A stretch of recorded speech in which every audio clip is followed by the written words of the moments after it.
Hello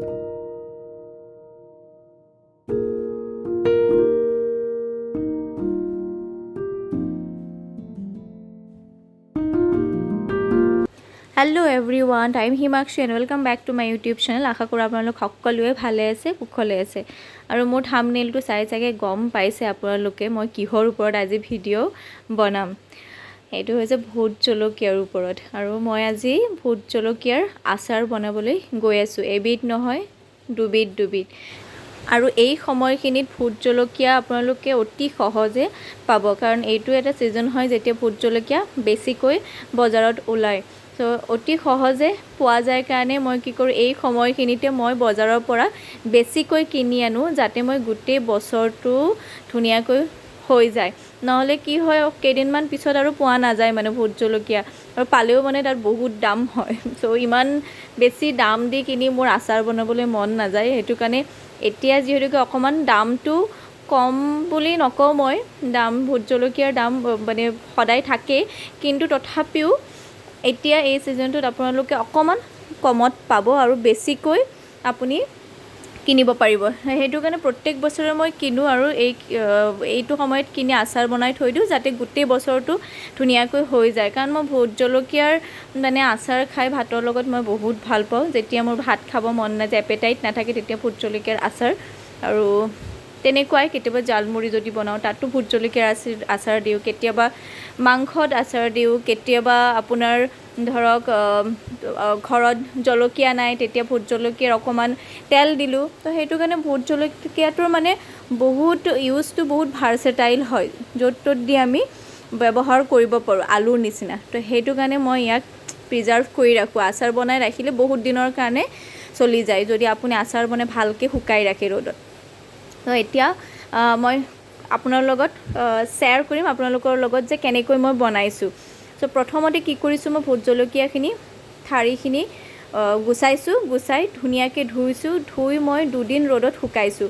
2 দিন কিয়নো শুকাইছোঁ, কাৰণ যিহেতুকে ৰ'দ বেছি নাছিলে সেইটো কাৰণে মই 2 দিন শুকাইছোঁ। কিন্তু আপোনালোকে ৰ'দ যদি ভাল থাকে এদিন শুকালে এনাফ, মানে যদি ভাল কাঢ়া ৰ'দ থাকে তেতিয়া এদিনতে ধুনীয়াকৈ হৈ যায়। আৰু বহুত বেছিও নুশুকাব, বেছিকৈ শুকাই দিলে কি হয়, বেছি শুকাই গ'লেও মানে আচাৰটো খাবলৈ ভাল নহয় পিছত। সেইটো কাৰণে বহুত বেছি শুকোৱা নাই, যাতে ধুই দিয়া পানীটো যাতে গুচি যায় সেইটোৰ কাৰণে মই 2 দিন, মই যিহেতুকে ক'লোঁ আপোনাক অকণমান ডাৱৰীয়া হৈ আছিলে বতৰ, সেইটো কাৰণে মই 2 দিনত শুকাইছোঁ। তাৰপিছত কি কৰিছোঁ, মই কাটিছোঁ। এতিয়া কাটি মই দুভাগ কৰি বেলেগ বেলেগকৈ ৰাখিছোঁ। এটা কাটিছোঁ অকণমান বেছি মিহিকৈ আৰু এটা কাটিছোঁ অকণমান ডাঙৰকৈ কাটিছোঁ। আৰু আপোনালোক সকলোকে কৈ দিম একেবাৰে সাৱধানে কিন্তু মানে কাটিব। মই যেতিয়া কাটিছিলোঁ মই গ্লভছ পিন্ধি লোৱা নাই, কিন্তু মোৰ ওচৰত এটা টং আছিলে চেপেনাৰ নিচিনা, সেইখনে ধৰি মই কটাৰীৰে কাটিছিলোঁ।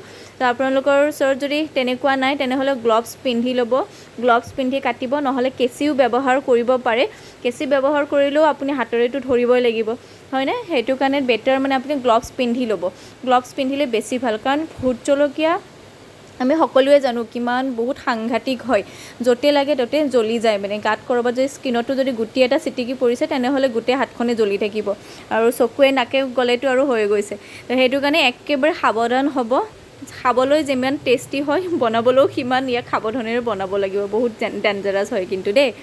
চ' এতিয়া কি কৰিছোঁ, মই প্ৰথমতে টাৱাখন অকণমান গৰম কৰি তাত কি মছলা দিছোঁ, 1 চামুচ ধনিয়া, 1 চামুচ বগা সৰিয়হ, 1 চামুচ দিছোঁ আপোনাৰ ক'লা জিৰা, 1 চামুচ গোৱামুড়ি আৰু 1 চামুচ জিৰা। এইখিনি দি অকণমান আপোনাৰ কি কৰিছোঁ, ৰঙচুৱাকৈ যেতিয়া গোন্ধটো ওলোৱালৈকে মই ভাজিছোঁ। তাৰে পিছত অকণমান ঠাণ্ডা হ'ব দিছোঁ। ঠাণ্ডা হোৱাৰ পিছত মই গ্ৰাইণ্ডাৰত সেইটো পাউডাৰ বনাইছোঁ। পাউডাৰ বনাই এটা ছাইড কৰি ৰাখি দিছোঁ। তো এতিয়া কি কৰিম, মই আপোনাৰ যিখিনি মোৰ কাটি থোৱা ডাঙৰকৈ কাটি থোৱা ভূত জলকীয়া আছিলে সেইখিনিৰ পেষ্ট বনাইছোঁ। চ' পেষ্ট বনাওঁতেও কিন্তু আপোনালোকে সাৱধান, কাৰণ যেতিয়া আপোনালোকে পেষ্ট বনায় সেই গ্ৰাইণ্ডাৰত তেতিয়া কিন্তু পটককৈ সেইখন ঢাকনখন খুলি নিদিব, অকণমান ৰ'ব, অকণমান ৰৈহে খুলিব। নহ'লে কি হয়, ভূত জলকীয়াৰ যিটো মানে কৰাৰ পিছত সেই গেছটো পটককৈ আপোনাৰ চকু মুখে লাগিলে কিন্তু জ্বলি যাব পাৰে। সেইটো কাৰণে আপোনালোকে কি কৰিব, অকণমান আপোনাৰ গাৰ পৰা আঁতৰত নি ঢাকনখন খুলিব। সেইটো এটা ছেফটি ছাইড হয়। এতিয়া চাওক, এতিয়া মোৰ কাটি থোৱা ভূত জলকীয়া সৰুকৈ কাটি থোৱা ভোট জলকীয়া ৰেডি, ভোট জলকীয়াৰ পেষ্ট ৰেডি আৰু পাউডাৰ ৰেডি, এই তিনিটা। এতিয়া মোৰ নেক্সট ষ্টেপ হৈছে তেল। তো তেলখিনি মই ইয়াতে ভালকৈ গৰম কৰি লৈছোঁ আৰু গৰম কৰাৰ পিছত ইয়াতে মই মছলাটো মিক্স কৰি দিম। চ' মছলাটো ভালকৈ তেলৰ লগত মিহলি কৰিব লাগিব, তেতিয়াহে টেষ্টটো ভাল আহিব। মছলাটো ধুনীয়াকৈ মই তেলৰ লগত মিক্স কৰিলোঁ। তাৰপিছত মই অকণমান নিমখ দিম আৰু অকণমান হালধি দিম। নিমখ আৰু হালধি আপোনালোকৰ টেষ্ট অনুযায়ী দিব, আপোনালোকে যিমান দিব বিচাৰে। আৰু এতিয়া ধুনীয়াকৈ মছলাৰ লগত মই মিক্স কৰি দিম নিমখখিনি। তাৰপিছত যিখিনি মই পেষ্ট বনাই ৰাখিছিলোঁ, এতিয়া পেষ্টখিনি মছলাৰ লগত ভালকৈ মিহলি কৰিম, কাৰণ যিমানে ভালকৈ আপুনি মিহলি কৰাব টেষ্টটো সিমানে বেছি ভাল হ'ব। এতিয়া একেবাৰে সহজ, এতিয়া মোৰ আচাৰ ৰেডি, এইটো ইনষ্টেণ্ট আচাৰ। চ' এইখিনি মই ধুনীয়াকৈ বটলত ভৰালোঁ, ঠাণ্ডা কৰিছোঁ দেই, ঠাণ্ডা কৰি তাৰপিছতহে ভৰাইছোঁ, ঠাণ্ডা নকৰাকৈ নভৰাব। অকণমান ঠাণ্ডা হোৱাৰ পিছত পেষ্টখিনি বটলত ৰাখি দিলোঁ। আৰু তাৰপিছত আৰু এটা যিটো বটল আছিলে, সেইটো বটলত মই তেল গৰম কৰি আকৌ ঠাণ্ডা কৰি লৈছোঁ। ঠাণ্ডা তেল ৰাখি ইয়াতে মই এতিয়া যিখিনি মই ভোট জলকীয়া কাটি ৰাখিছিলোঁ সেইখিনি ইয়াতে দি দিলোঁ। চ' এতিয়া মোৰ 2 ধৰণৰ ভোট জলকীয়াৰ আচাৰ ৰেডি। এটা হৈছে আপোনাৰ ভোট জলকীয়াৰ তেল আৰু এটা হৈছে ভোট জলকীয়াৰ পেষ্ট। চ' ভোট জলকীয়াৰ তেল যিটো হয় অইলটো, সেইটো কিন্তু আপোনালোকে তেল বেছিকৈ দিব, নহ'লে কি হয় ভেঁকুৰ ধৰি যায়। আৰু আচাৰটো হোৱাৰ পিছত প্ৰায় এসপ্তাহমান যদি আপুনি ৰ'দত ৰাখে, তেতিয়াহ'লে সেই ভোট জলকীয়াৰ আচাৰ গোটেই বছৰটো যাব, আৰামছে যাব, কেতিয়াও ভেঁকুৰ নধৰে। তো সেইটো কাৰণে ভালকৈ ৰ'দত শুকাব। চ' এতিয়া মোৰ ৰেডি। দেখিয়ে চাগে লোভ লাগিছে ন, ভোট জলকীয়া বুলি ক'লেতো আৰু নক'ব, মোৰ বহুত প্ৰিয় হয়। আৰু এয়া ৰেচিপি একেবাৰে সহজ, আপোনালোকেও ঘৰত বনাব।